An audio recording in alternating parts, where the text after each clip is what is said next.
कार्यालवरती नमो सद्गुरु भास्कर आमागरी धल शब्दाची रत्न शब्दाची आम्ही शब्दाची शस्त्रे यत्न करू शब्दाची आमच्या जीवाचे जीवन शब्दे वाटू जलधन लोका सेवेला दिसलेला अभंग जगद्गुरु तुकोबारांचा आहे. परमार्थातली श्रीमंती सांगणारा बंगला विठ्ठला.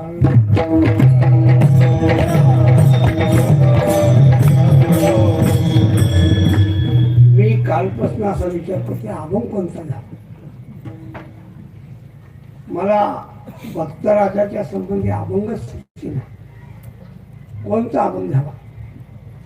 एक अभंग लक्षात आला असा की गातो नाचतो विनोदे टाळ घागऱ्याच्या छंदी. पण त्याच्यात तिसरं चरण असं नेलो ताल घात मार. अभंग बसत नाही का हे बघित तालातले मनी तांदूळ विसंगत वाटते थोडस. परत एक अभंग लक्षात आला माझ्या वडिलांची निराशे ऋतुराजाने आपल्या वडिलांचं जे काम चालवलंय त्याचा गौरव करण्यासाठी तो घ्यावा. तोही नको म्हणलो का त्याच्यामध्ये यांचं वर्णन आहे त्यांचं नाही. म्हणून आता इथं उभा राहिलो बरं का. इथं उभा राहिलो अभंग की त्यांनी शब्दाची सेवा केलेली आहे. शब्द म्हणजे नाद. नाद ब्रह्माची सेवा त्यांनी केली. कशी केली मला जेवढं लक्षात आलं तेवढं सांगण्याचा प्रयत्न करेन. म्हणून मग आत्ता अचानक अभंग लक्षात आला की या अभंगानं त्यांचं चिंतन चांगलं होऊ शकतं.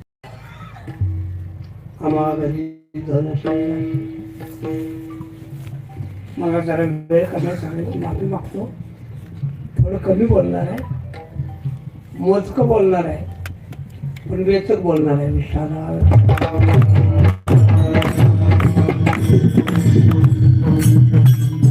अभंग घ्यायचं आणखीन एक कारण आहे. इथं उभा राहिलं वाक्य वाचली म्हणजे वाक्य दुसऱ्या कोणाची असतील. जरा खाली व्यवस्थित वाचलं मग लक्षात आलं की तालमणी पंडित भक्तराजी भोसले ही सगळी वाक्य त्यांची आहेत. पहिल्यांदा हे वाक्य वाचलं मै मेरी झोपडी करणार जाऊ.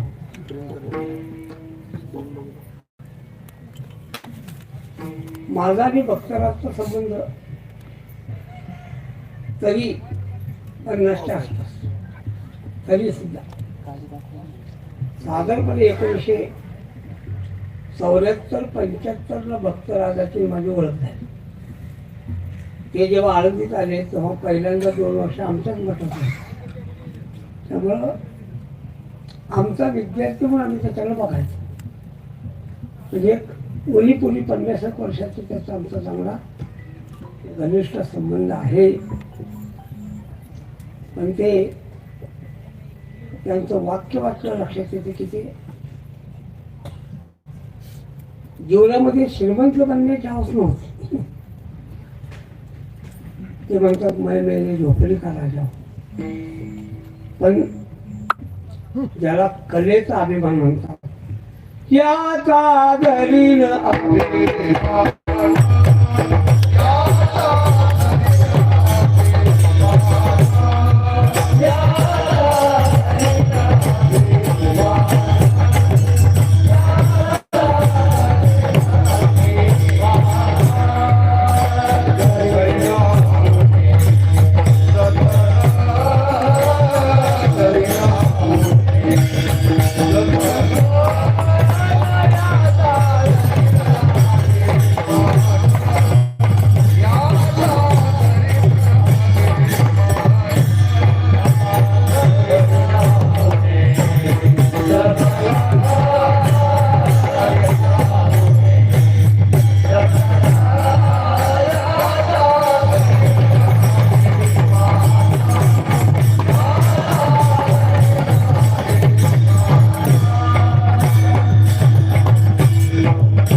याचा घरी अभिमान. त्यांनी कलेचा अभिमान झाला. ती कला त्यांनी जतन केली. संगीतामध्ये काही घराणी मशहूर घराणे काही वाजवणारे असतील किंवा म्हणणारे असतील, सगळ्यांची नाव मला सांगता येणार नाही. भक्तराज म्हणजे काय असा पारंपरिक घराण्यातला मनुष्य नाही. भक्तराज स्वतंत्र काही वडिलांची कला होती असं काही नाही, पण तो स्वतः मृदंगमणी बनला आणि मृदंगमध्ये त्यांनी भक्तराजने जी कीर्ती संपादन केली त्या कीर्तीनं मला असं म्हणा वाटतं आता की पहिलं पकवाजामध्ये हे घराणं नव्हतं, पण आता महाराष्ट्राच्या इतिहासामध्ये पकवाज वादक म्हणून भोसले घराणं स्वतंत्र राहणार आहे. बाज, त्याला बाज म्हणतात.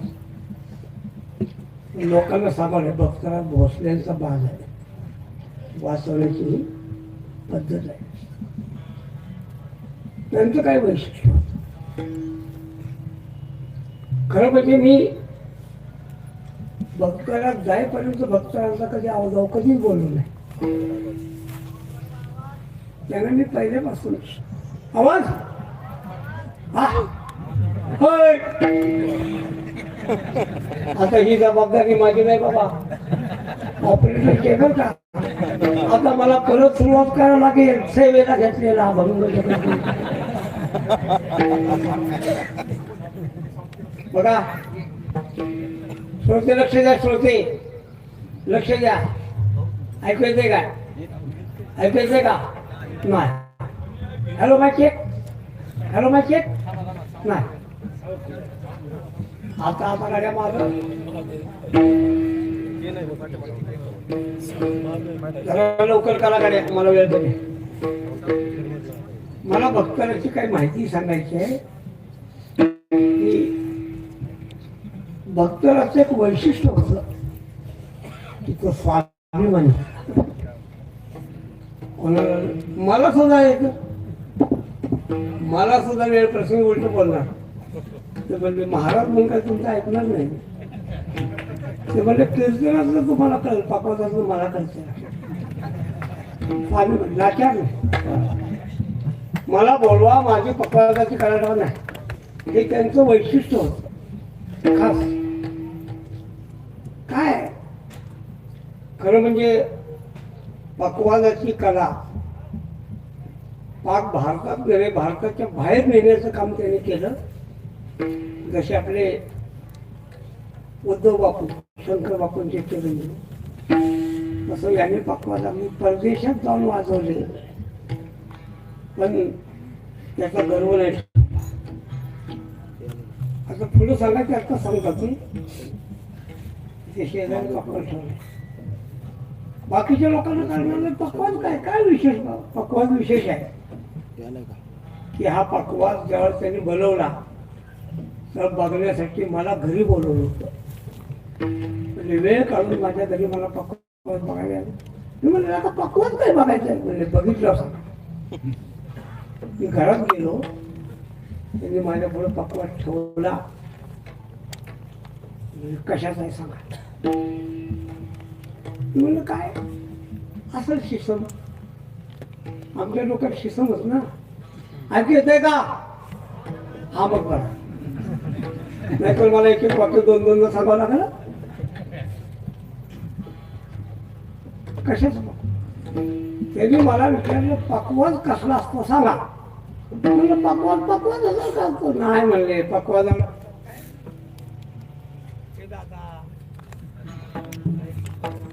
लाईट आली.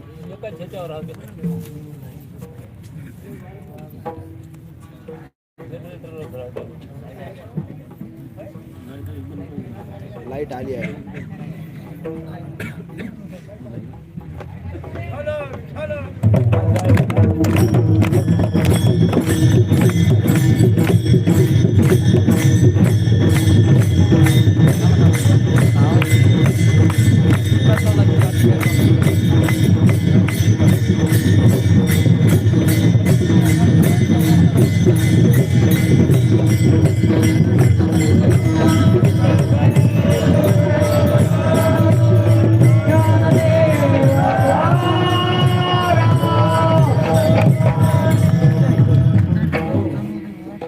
अगोदर मला वेळ कधी दुष्काळात 13 महिने म्हणतात तसं ते म्हणले पकवान. पकवान हे नाव मराठी नाही, ते पखावत, बरोबर, उर्दू सर पखावत. म्हणजे मराठी नाव काय, म्हणजे मराठी मृदंग, म्हणजे मृदंगचा अर्थ काय. आता पुन्हा आम्ही व्याकरण जाणणारी माणसं पण अर्थ कोणी बघितला मृदंगात. मग ते मला म्हणले त्या मृदंग म्हणजे मृद अंग, मृद म्हणजे माती, जो मातीपासून बनवला जातो तो मृदंग. मग त्यांच्या गुरुजींनी त्यांना आज्ञा दिली की तू मिट्टी का पकवान बनाव.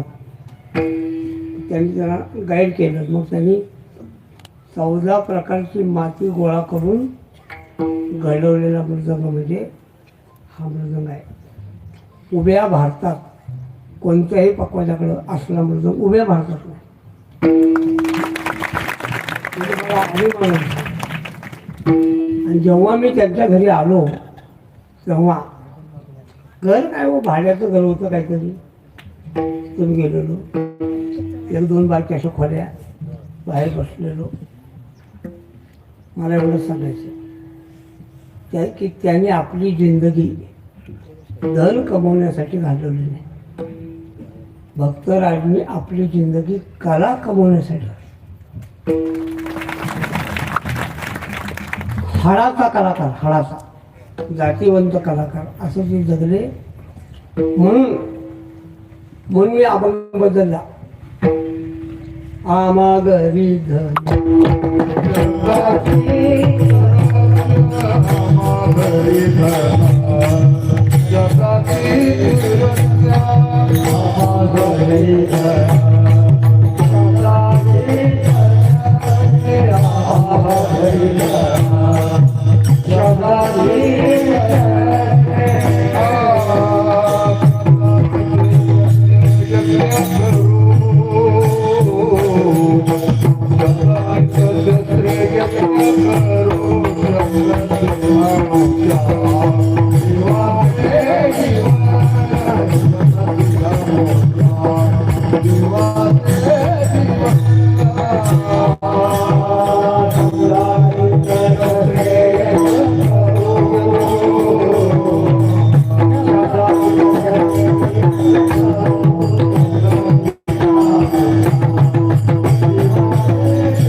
चिंतन आहे का.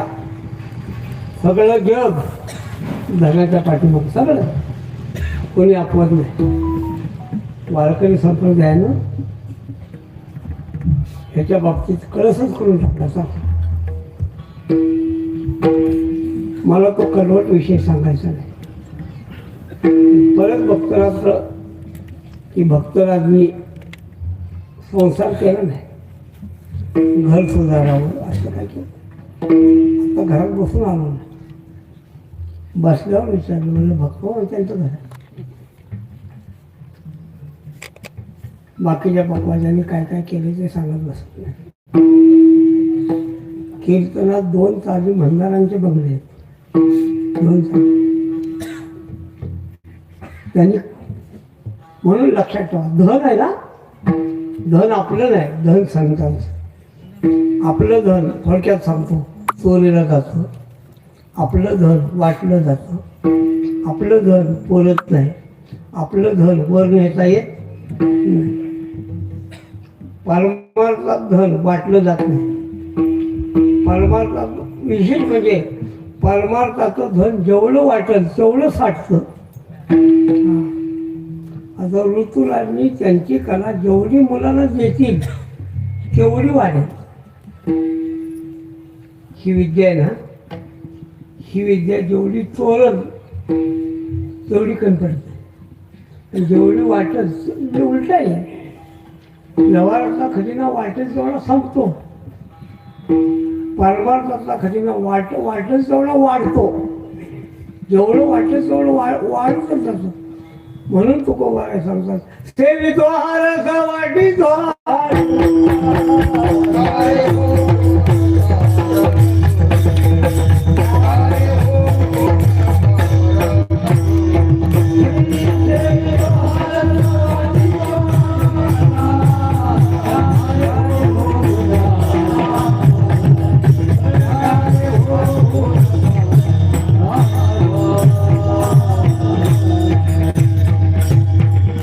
वाटा वाटा परमात्माचं धन चोरू नका, वाटत राहा.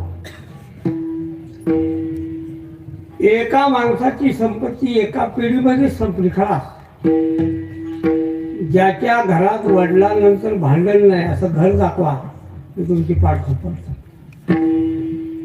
एकही घर असं नाही की ज्याच्यामध्ये वडिलांच्या नंतर भांडण नाही.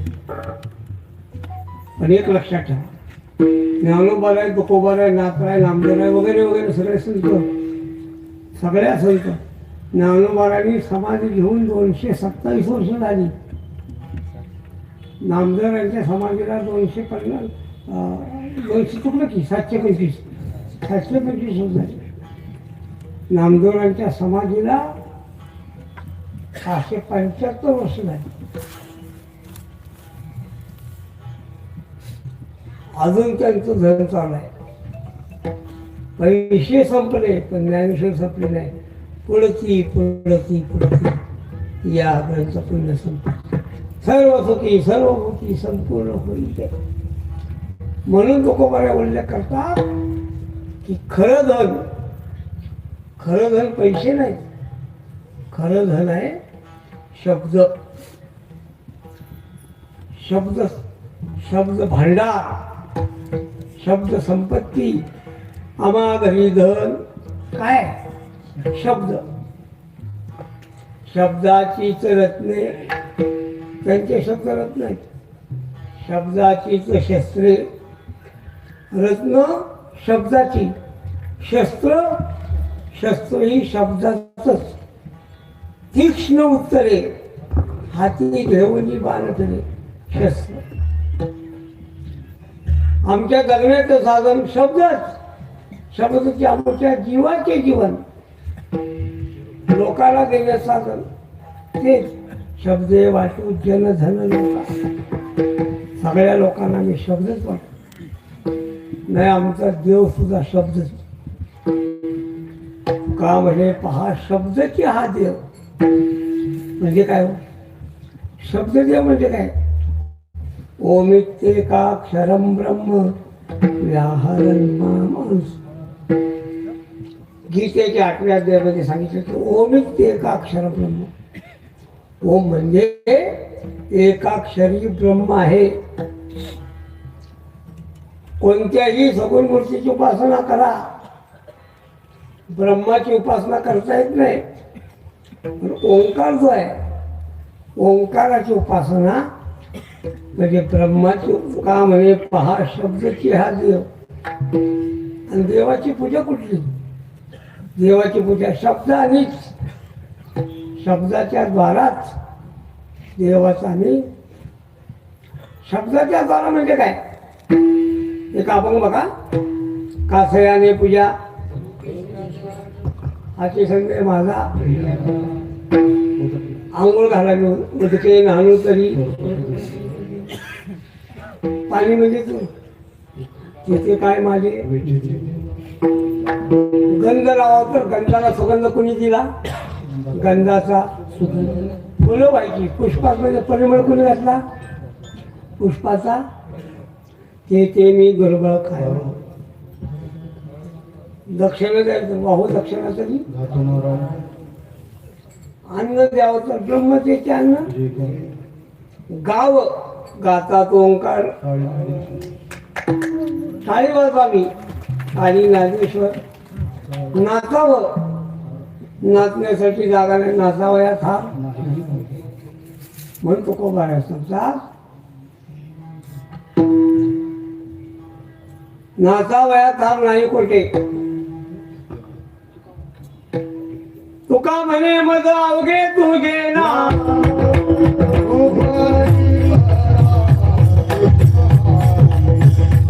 तुका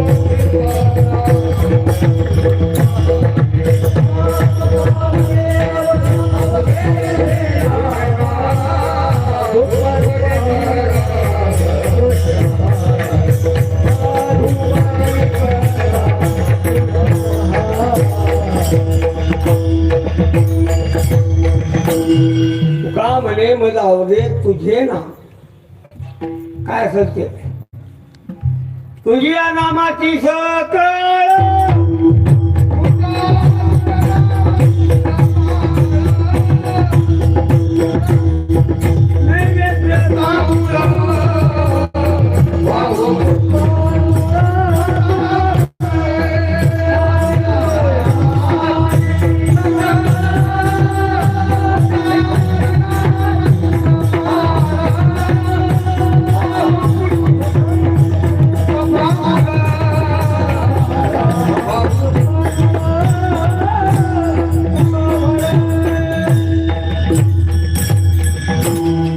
तुका म्हणे मग अवघे तुझे ना तुझ्या नामाची सकळ तुका म्हणे पहा शब्दची हा देव देवाचा गौरव शब्दाची गौरव तुझो पार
भक्तराज आळंदीला आला मी आलाच म्हणणार ना आले म्हणणार नाही कारण ऋतू कमी आहे ऋतूपेक्षा भक्तराज बारखा ऋतूपेक्षा म्हणजे भक्तराजला मिशस्त कुठले नव्हता चमत्कार खरं म्हणजे वडिलांचं क्षेत्र लहानपणीच झालं म्हणजे आई विधवा होती गरीब घर गरीब अगदी सामान्य मुलगा एकूच एक पण आला पण आईचं कौतुक आहे एकूच एक मुलगा पण 14 मुलगा सुद्धा तिला आळंदीला पाठवला आणि आळंदीला ज्ञानोबाच्या मंदिरामध्ये भजन करताना पावल्या खेळताना भक्तराज पक्वाज वाजवतो बोलतच पावली झाल्यावर म्हणलं कुठला रे तू? म्हणलं मी परभणीचा. मी पाठवून छाप टाकली म्हणलं गाड्या पक्वात चांगला मारला होतीस बघ. तेव्हापासून ते म्हणलं मला राहायला जागा नाही म्हणलं या आपल्याला. असं कष्टानं पक्वा शिकलं. आळंदी केव्हा सुटली मला काही माहीत नाही, पण मी त्यांना कायम आलूतूनच बोलवायचं. भक्तराज महाराज एकेच. नंतर त्यांनी कला एवढ्या लांब नेली मलाही माहीत नाही. आता आम्हाला काय चाल माहिती आहे का? आम्हाला एकच चाल माहिती आहे, बेचाल.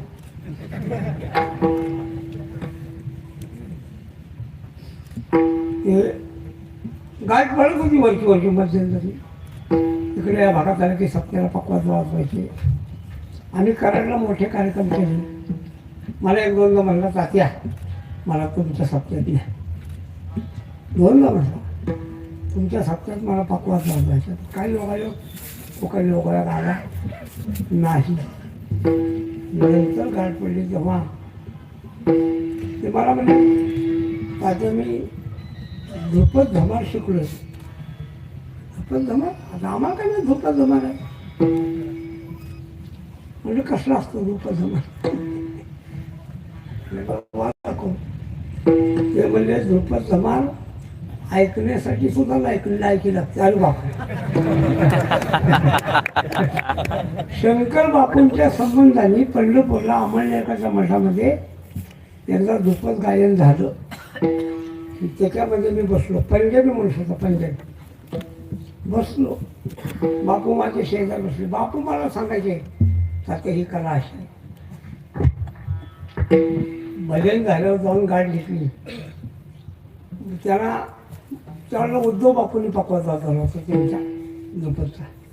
गाठ घेतली आणि त्याने एवढं सांगितलं हमको कुछ समजा नाही मगर अच्छा लगा.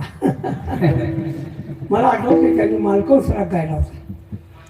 म्हणलं तुमचं ऐकायला मला वाटतं, आम्हाला त्यातलं काही कळणार नाही, कळालं बी नाही. त्यांनी आणि मग त्याने असं सांगितलं की हे वाजवण्यासाठी मी परदेशात सुद्धा जातो. असं त्या कलेची सीमा ठेवली आणि आपली कला सर्वांना दिली. दोष एकच, ही सगळी कला जोपासत असताना त्यांनी शरीराकडे लक्ष दिलं नाही. हा दोष मला माहीत नाही. तुम्हाला मी खरं सांगतो, कोणाचं आयुष्य आपण थांबवू शकत नाही. पण भक्तराजला लिव्हरचा आजार आहे हे जर मला कळालं असतं ना तर मी काही अंशी त्यांना दुरुस्त केलं असतं. मी सध्या महाराष्ट्रातल्या सगळ्या कीर्तनकारांना मी सगळ्यांना सांगतोय, पहिल्यांदा तब्येत जपा. पैसा मिळेल नाही मिळेल काय फरक पडतो त्याच्यामध्ये, पण तब्येत जागेवर ठेवा. मी तब्येतीचा भोगता जास्त आहे. काल सकाळी वसमतला एका महात्म्याच्या गंगापूजनाचं कीर्तन केलं. काल सकाळी ते कीर्तन झालं 11:30 ते 1:30. आलो औरंगाबादहून, परत संध्याकाळी औरंगाबादलाच. उद्या सकाळी 10ला इथे यायचे माहीत आहे. एखाद्या महाराजांना फोन करून सांगितलं असता कीर्तनाला येऊ शकत नाही, पण मी कीर्तन करतोय अशी माझी पद्धत आहे की घेतलेली सेवा मी कधी सोडत नाही. खरं म्हणजे ऋतूला सांगितलं तुम्हाला टाईम भरपूर आहे. ते मला म्हणले कीर्तन झाल्यावर काही लोकांना काय सर्टिफिकेट काहीतरी द्यायचं आहे. थांबतो म्हणलो होतो, थांबतो काय नाही मला म्हणलं काय अडचण. पण नंतर असं तुमच्यासारख्या प्रेमानं आणखीन एक कार्यक्रम पुण्यात घ्यावा लागला. त्यामुळे वेळ कमी म्हणण्याचा उद्देश एवढाच आहे. तरी पण मी अजिबात तब्येत हालून न दिलेला महाराजांना. अजून मला कोणतीही गोळी नाही, कसलंही इंजेक्शन नाही. मी दवाखान्यात गेलो तर दुसऱ्याला बघायला जातो, मला नाही. आणि मी कीर्तनकारांना सांगतो तब्येत सांभाळा. तब्येत. परवा बाळा गिरगावकर भेटले होते. मी म्हणलं बाळासाहेब तुम्ही बसून कीर्तन करायला लागलं एवढं लवकर? ते म्हणले आता मला मणक्याचा त्रास आहे.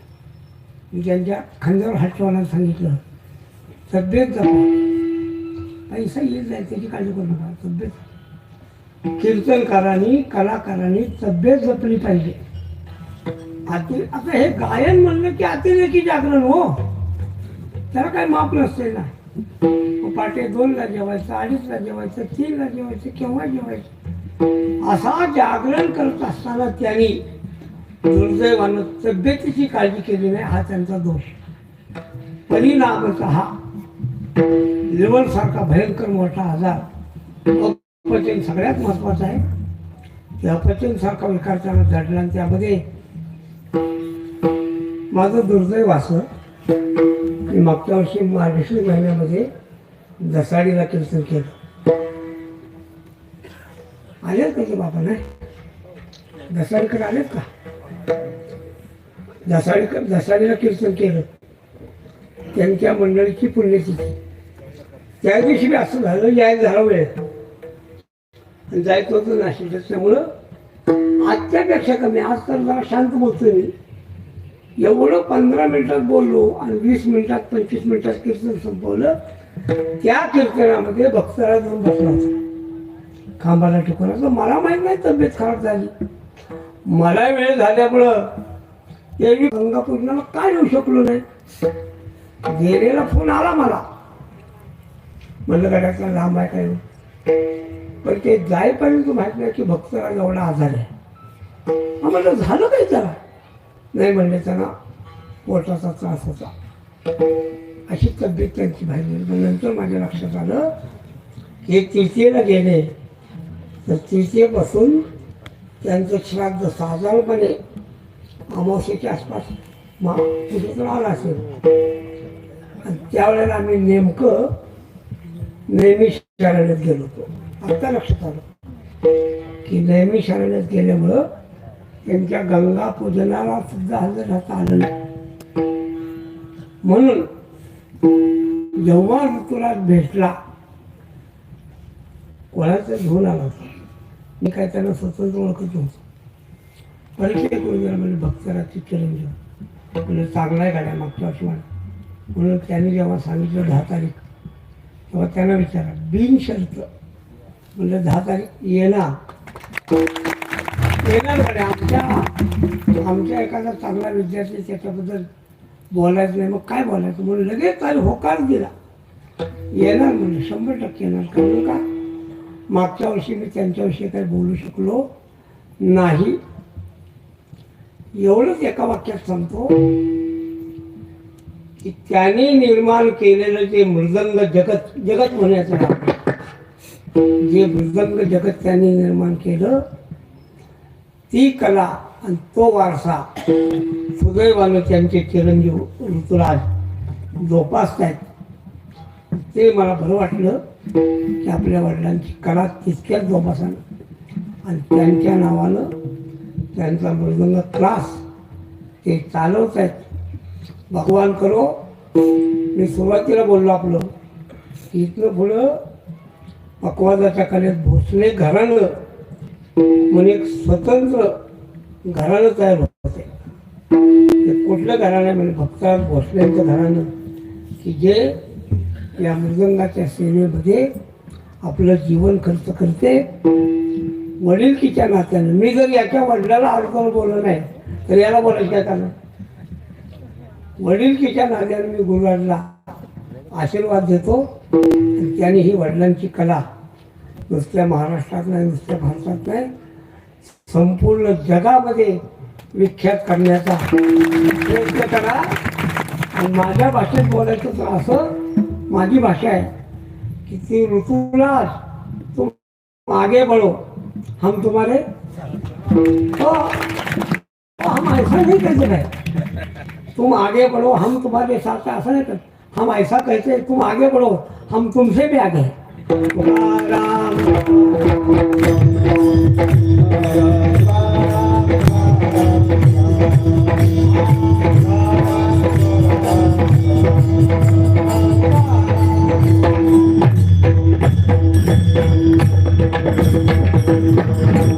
सेवा कमी झाल्याबद्दल सगळ्यांची माफी मागतो.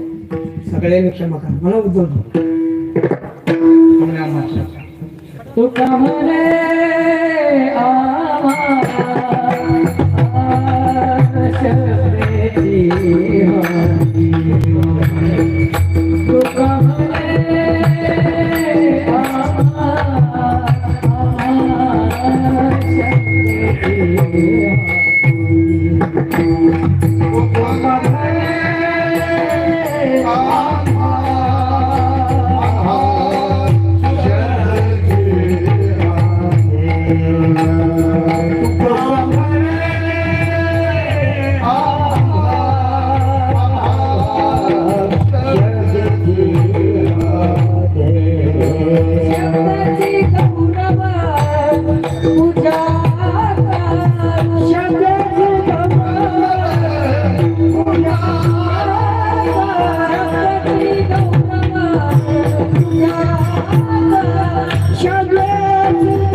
जय